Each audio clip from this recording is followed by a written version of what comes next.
Kabupaten Banyuwangi merupakan kabupaten terluas se-Jawa Timur di antara 38 kabupaten kota seprovinsi Jawa Timur dengan luas 5.782,50 km persegi. Banyuwangi mengembangkan diri sebagai kota budaya dan pariwisata, dengan pantai untuk selancar dan ombaknya lebih besar daripada Hawaii. Jumlah penduduk Banyuwangi saat ini sebanyak 1.735.845 jiwa. Tata kelola pemerintahan Kabupaten Banyuwangi dalam hal pengelolaan keuangan sudah sangat baik. Laporan keuangan Kabupaten Banyuwangi telah mendapatkan opini wajar tanpa pengecualian dari BPK sejak tahun 2012. Kabupaten Banyuwangi juga selalu melakukan inovasi, sehingga mendapat peringkat pertama daerah terinovasi dari hasil pengukuran terhadap 514 kabupaten kota se-Indonesia yang diberikan oleh Kemendagri pada tahun 2019. Di tahun yang sama juga memperoleh Innovative Government Award. Pemerintah Kabupaten Banyuwangi sudah menerapkan prinsip manajemen kinerja yang diawali dengan penentuan target yang terukur secara kuantitatif dan transparan. Prioritas utama bidang pembangunan pemerintah Kabupaten Banyuwangi adalah pendidikan dan kesehatan. Teknologi informasi yang dikembangkan oleh pemerintah Kabupaten Banyuwangi bermitra dengan Kementerian Komunikasi dan Informasi untuk memantau pelaksanaan program SKPD, sehingga antar SKPD bisa saling berkoordinasi dan berbagi sumber daya. Potensi daerah yang dieksplorasi pemerintah Kabupaten Banyuwangi diidentifikasi dan dipetakan sedemikian rupa sehingga bisa ditentukan skala prioritasnya. Dari hasil pemetaan tersebut ditentukan beberapa klasifikasi tertentu. Pendidikan dan kesehatan menjadi program wajib. Urusan pertanian, pariwisata, dan usaha kecil menengah ditetapkan menjadi program unggulan.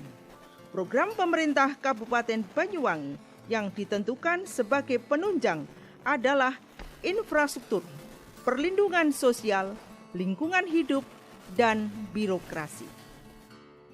Pemerintah Kabupaten Banyuwangi menyadari bahwa kekayaan dan keanekaragaman budaya daerah harus dipromosikan secara masif.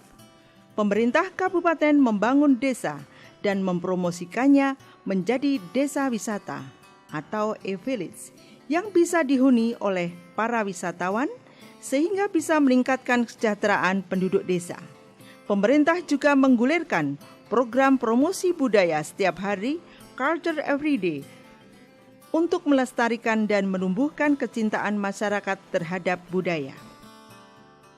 Inovasi utama pemerintah Kabupaten Banyuwangi adalah sistem informasi manajemen yang terintegrasi dan melibatkan masyarakat sebagai pengawas pelaksanaan program birokrasi. Pemerintah Banyuwangi memasang jaringan Wi-Fi sebanyak 1.500 titik tanpa password hingga mencapai pelosok kampung untuk percepatan penyebar luasan informasi dan pemantauan program pembangunan.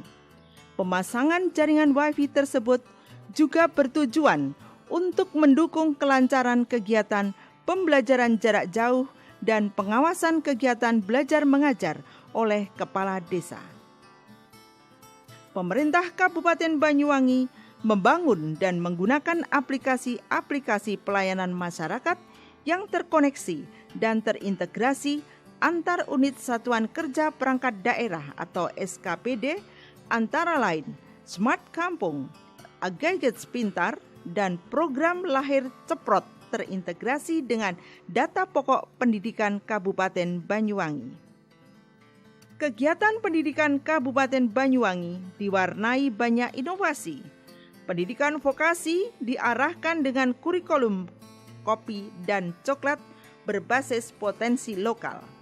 Program Banyuwangi Cerdas, Banyuwangi Mengajar, Uang Saku Pelajar Miskin, dan Siswa Asuh sebaya diarahkan untuk membangun SDM unggul Banyuwangi.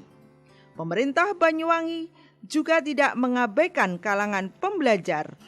Pemerintah Banyuwangi juga tidak mengabaikan kalangan pembelajar dewasa dengan memberikan program belajar online paket B dan C, sekolah berbasis pesantren, dan merdeka dari anak putus sekolah atau garda ampuh. Adapun terobosan yang dilakukan oleh Kabupaten Banyuwangi adalah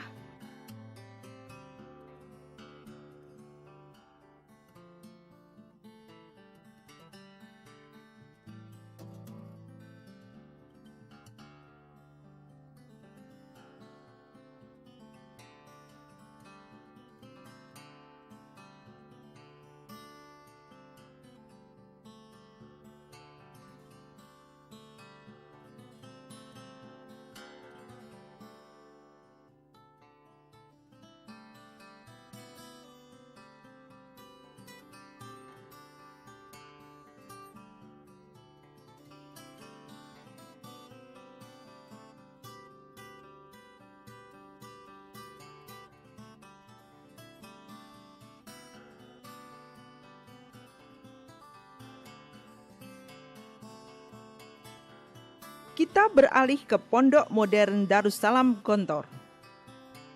Pondok Modern Darussalam Gontor atau PMDG berdiri pada tahun 1926 oleh Trimurti atau 3 bersaudara, yaitu Kiai Haji Ahmad Sahal, Kiai Haji Zainuddin Fanani, dan Kiai Haji Imam Zarkasi. Saat ini Gontor memiliki 20 pondok cabang tersebar dari Aceh Besar hingga Konawe Selatan, Sulawesi Tenggara dengan jumlah seluruh sivitas akademika sebanyak 33.348 orang meliputi keluarga besar dosen, guru, dan santri dari mancanegara. Seluruh keluarga besar PMDG berkomitmen penuh untuk tidak berpartai dan tidak berpolitik praktis. Sistem pendidikan di PMDG mencakup 24 jam dengan muatan kurikulum terdiri dari 60% agama dan 40% umum. Kurikulum Gontor terbuka untuk diperbaharui dan telah mendapat pengakuan dari dalam dan luar negeri antara lain dari Kemenak, Kemendikbud, Mesir, dan Pakistan. Pendidikan di PMDG berpedoman pada moto berbudi tinggi, berbadan sehat, berpengetahuan luas, dan berpikiran bebas. Di samping mengelola pendidikan, PMDG juga memiliki 30 unit usaha yang salah satunya adalah lahan kelapa sawit seluas 1.000 hektar. PMDG melakukan pengelolaan dana secara mandiri.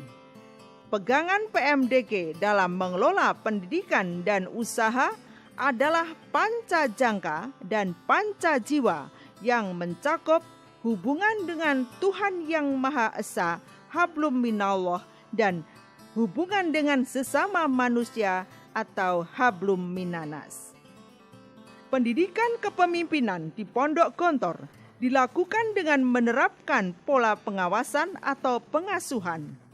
Bentuk pengawasan dan pengasuhan dengan menerapkan sikap disiplin ketat dari santri senior kepada juniornya untuk pengembangan jiwa kepemimpinan termasuk melalui ekstrakurikuler seperti pramuka, organisasi pelajar pondok modern.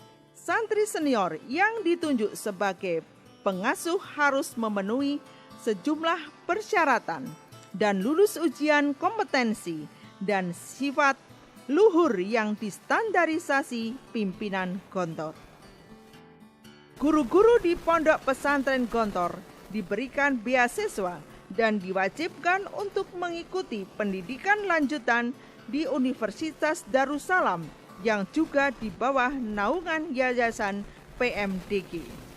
Program beasiswa merupakan bagian dari program kaderisasi PMDG untuk mencari calon pemimpin masa depan di PMDG. PMDG mengelola sumber daya alam mencakup lahan, 30 unit usaha, dan 20 pondok pesantren. PMDG memiliki prinsip kemandirian dan kepercayaan diri yang tinggi dalam mengelola sumber dayanya. Pengurus PMDG tidak mau bergantung pada bantuan pemerintah. PMDG percaya bahwa dengan menunjukkan keunggulan program di mata masyarakat, maka akan menumbuhkan kepercayaan publik dan membuat PMDG dapat terus maju berkembang. Pemimpin Pondok Gontor juga memiliki jiwa visioner akan membuka Fakultas Kedokteran pada Universitas Darussalam di tahun 2026. Dalam rangka mencapai visi tersebut dan mempersiapkan sumber daya manusia, PMDG mengirim santri ke berbagai fakultas kedokteran universitas terkemuka di Indonesia untuk menimba ilmu dan kelak akan dipercayakan untuk mengelola dan mengajar di Fakultas Kedokteran Universitas Darussalam. Adapun terobosan Pondok Modern Darussalam Gontor adalah